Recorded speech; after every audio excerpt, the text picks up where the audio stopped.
દોસ્તો, વર્ષો પછી મુકેશ અંબાણીને એક એવી છોકરી મળવા આવે છે કે જેમના લીધે જ અંબાણી આટલા સુધી પહોંચ્યા છે. દોસ્તો, શું તમને ખબર છે આ છોકરી કોણ છે? અને શું તમે જાણવા માંગો છો કે આખરે મુકેશ અંબાણીને જીવોનો આઈડિયા આપનાર આ છોકરી ક્યાં રહે છે? આ તમામ વાતો વિશે જાણવા માટે આજના વિડીયોમાં તમે અંત સુધી બન્યા રહેજો. અંબાણી પરિવાર સાથે જોડાયેલી અપડેટ્સ અમે તમારા સુધી પહોંચાડીશું. આજના વિડીયોમાં અમે તમને જણાવીશું કે આ છોકરીને કેવી રીતે જીવોનો આઈડિયા આવ્યો અને એમને મુકેશ અંબાણીને કહ્યું. વિડીયોમાં આગળ વધીએ તે પહેલાં ચેનલ ઉપર નવા હો તો ચેનલને પહેલીવાર આવ્યા હોય તો લાઇક કરીને સબસ્ક્રાઇબ કરવાનું ભૂલતા નહીં અને નીચે રહેલું બેલ આઇકન પણ અવશ્ય પ્રેસ કરજો, જેનાથી આવા જ રોચક અને રસપ્રદ વિડીયો મળતા રહે. દોસ્તો, અંબાણી પરિવાર હંમેશા ચર્ચાનો વિષય બનતો હોય છે. ત્યારે અમે વાત કરી રહ્યા છીએ નીતા અંબાણીની દીકરી ઈશા અંબાણીની, કે જેના લીધે મુકેશ અંબાણીને આ જીવોનો આઈડિયા આવ્યો હતો. આ જીવો કંપની ઊભી કરવામાં જો કોઈનો મહત્ત્વનો ફાળો હોય તો એ મુકેશ અંબાણી અને નીતા અંબાણીને એ જે દીકરી છે ઈશા અંબાણી એનો રહ્યો છે.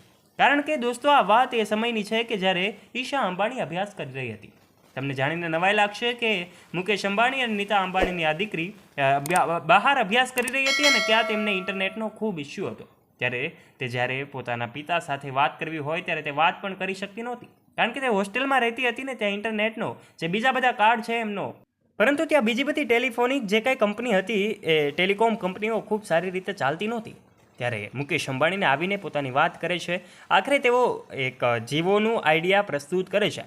વાત એવી છે કે આ ઈશા અંબાણીને હવે એમ થાય છે કે પોતાના પિતા એક આવું ઇન્ટરનેટ કનેક્શન ઊભું કરે કે જેનાથી સૌ લોકોને આસાનીથી દેશ વિદેશમાં વાર્તાલાપ પણ થઈ શકે, અને એ પણ ફૂલ ગતિથી, કારણ કે આ ગતિ અત્યારના સમયમાં સમયની સાથે અપડેટ થવું ખૂબ જરૂરી હતું. માટે ઈશા અંબાણીએ આ આઈડિયા એમના પિતાને આપ્યો છે અને એમના પિતાએ અમલ પણ કર્યો છે.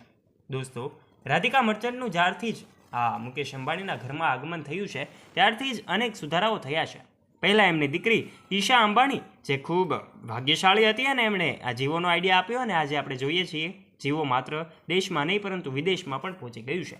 આ કંપની આજે કેટલી ગતિથી વેગ પકડી રહી છે. ત્યારે આ હવે રાધિકા મર્ચન્ટ બાદ પણ એમની જે કાંઈ પણ અંબાણી પરિવારની વહુઓનું આગમન થયું છે તેનાથી એ મુકેશ અંબાણીની સંપત્તિ અનેક ગણી વધી છે. આ ઈશા અંબાણીનો તો ખૂબ મોટો ફાળો રહ્યો જ છે, કારણ કે આ જ્યારે જીવોનો આઈડિયા આવ્યો ત્યારે ઈશા અંબાણીના કારણે જ એમને આઈડિયા આવ્યો હતો. બાકી મુકેશ અંબાણીએ જીવોનો વિચાર પણ કર્યો નહોતો. ત્યારે આ ઈશા અંબાણીને આ જીવોનો મુખ્ય શ્રેય રહ્યો છે. ત્યારે દોસ્તો, હવે તમને એ પણ જણાવી દઈએ કે મુકેશ અંબાણીની આ દીકરી ક્યાં રહે છે. તમને જાણીને નવાઈ લાગશે કે મુકેશ અંબાણીની દીકરી એ મુંબઈમાં જ એમના એક ખૂબ મોંઘા લક્ઝરિયસ બંગલામાં રહે છે. આખરે આ મુકેશ અંબાણીનો લક્ઝરિયસ બંગલો કે જેની વાતો તો તમે કદાચ સાંભળી છે, આ લક્ઝરિયસ બંગલામાં નહીં પરંતુ પોતે એક અલગ પોતાના બંગલામાં રહે છે. એ બંગલો પણ આલિશાન છે. ત્યારે મુકેશ અંબાણીના ઘરે કોઈ પણ પ્રસંગ હોય ત્યારે પછી આ ઈશા અંબાણી તે હાજર જ હોય છે અને દરેક પ્રવૃત્તિઓમાં તે પણ સહભાગી થતી હોય છે. ત્યારબાદ જ્યારથી જ મુકેશ અંબાણીના ઘરમાં જે કાંઈ પ્રસંગોનું આયોજન થયું છે, ખાસ કરીને અનંત અને રાધિકાના લગ્ન થયા છે, ત્યારબાદ જે કાંઈ પણ પ્રસંગો આવી રહ્યા છે તેમાં એમની બંને વહુઓ એટલે કે રાધિકા મર્ચન્ટ અને શ્લોકા મહેતા એમણે ઈશા અંબાણીની ખોટ વર્તાવા દીધી નથી. કારણ કે ઈશા અંબાણીના ગયા બાદ એમની વહુઓના આગમનથી મુકેશ અંબાણીની સંપત્તિ સતત ને સતત વધી રહી છે. ત્યારે દોસ્તો, આજના વિડીયોમાં અમે તમને મુકેશ અંબાણીને જીવોનો આઈડિયા કેવી રીતે આવ્યો એ વિશે પણ જણાવ્યું અને સાથે ઈશા અંબાણી સાથે જોડાયેલી અપડેટ્સ પણ તમને આપી. મુકેશ અંબાણીના આ અપડેટેડ વિડીયો માટે તમને જો આ વિડીયો ગમ્યો હોય તો વિડીયોને કરી દેજો એક લાઇક, અને આ વિડીયોને તમારા દરેક ગ્રુપમાં ફ્રેન્ડ્સ સાથે શેર કરવાની જવાબદારી તમારી છે.